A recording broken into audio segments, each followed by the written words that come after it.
Hi viewers, welcome to our channel. இன்றைக்கி நம்ம சேனலில் என்ன ரெசிபி பார்க்க போகிறோன்னா சூப்பரான வாழைத்தண்டு சட்னிங்க.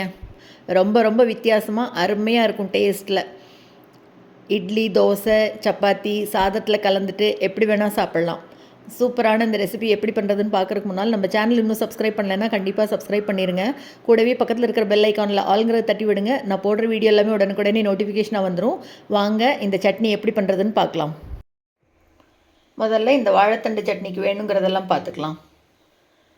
பாருங்கள், நல்லா நாரெல்லாம் எடுத்துகிட்டு ஒரு 2 கைப்பிடி அளவுக்கு வாழைத்தண்டை இந்த மாதிரி பெரிய பெரிய க்யூபாக கட் பண்ணி எடுத்து வச்சுருக்கேன். இப்போ இது கூட 2 டேபிள் ஸ்பூன் உளுத்தம்பருப்பு, 2 டேபிள் ஸ்பூன் கடலைப்பருப்பு, 2 காஞ்ச மிளகாய், கூடவே 2 காஷ்மீரி மிளகாய் எடுத்து வச்சுருக்கேன். கூடவே கொஞ்சமாக புளி, ஒரு கொத்து கருவேப்பிலை, கொஞ்சம் கொத்தமல்லி தழை, தேவையான அளவு உப்பு சேர்த்துக்கலாம்.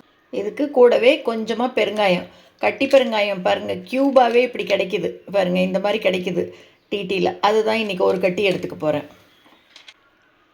பாருங்கள், இந்த மாதிரி இருக்குது பெருங்காயம். இது மாதிரி ஒரு துண்டு பெருங்காயம் சேர்த்துட்டு இதெல்லாம் நல்லா வறுத்துட்டு அரைக்க போகிறோம். அவ்வளோதாங்க. ஒரே ஒரு சொட்டு எண்ணெய் சேர்த்துக்கலாம். எண்ணெய் நல்லா சூடானோடனே பெருங்காயத்தை முதல் போட்டுக்கலாம். பெருங்காயம் பொரியட்டும்.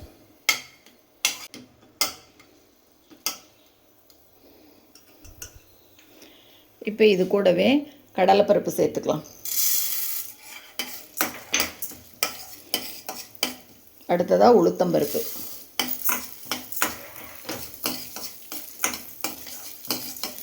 லேசாக வறுபடட்டும்.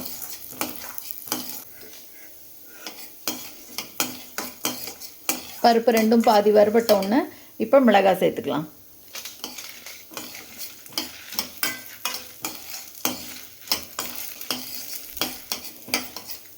இப்போ இது கூட கொஞ்சமாக புளி சேர்த்துக்கலாம். பருப்பு லைட்டாக கலர் மாற ஆரம்பிச்சிருக்கு பாருங்கள். இப்போ இது கூட எடுத்து வச்சுருக்கிற கருவேப்பிலை ஒரு கொத்தை சேர்த்துக்கலாம்.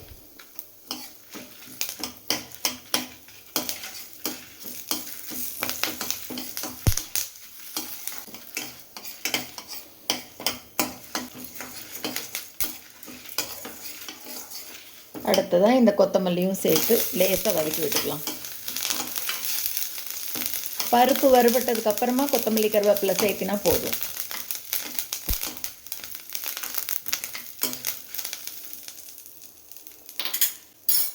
இப்போ இந்த எடுத்து வச்சுருக்கோம் இல்லையா வாழைத்தண்டு, இதை சேர்த்துக்கலாம்.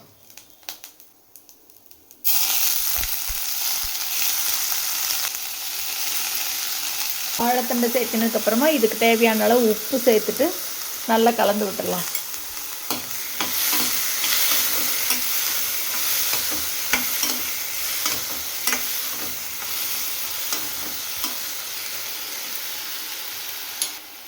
இப்போ லேசாக தண்ணி தெளித்து விட்டு, ரொம்ப ஊற்ற வேண்டாம், லேசாக தண்ணி அப்படியே தெளித்து விட்டுட்டு ஒரு மூடி போட்டு மூடி வச்சிடலாம். ஒரு 5 நிமிஷத்துக்கு இருக்கட்டும்.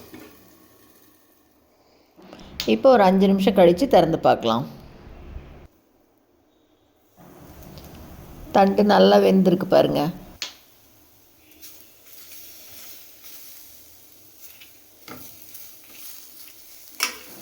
இப்போ அடுப்பை ஆஃப் பண்ணிவிட்டு இதை நல்லா கம்ப்ளீட்டாக ஆற விட்டுடலாம். நல்லா ஆறுனதுக்கப்புறமா இது எல்லாத்தையும் இப்போ ஒரு மிக்ஸி ஜாருக்கு மாற்றிக்கலாம்.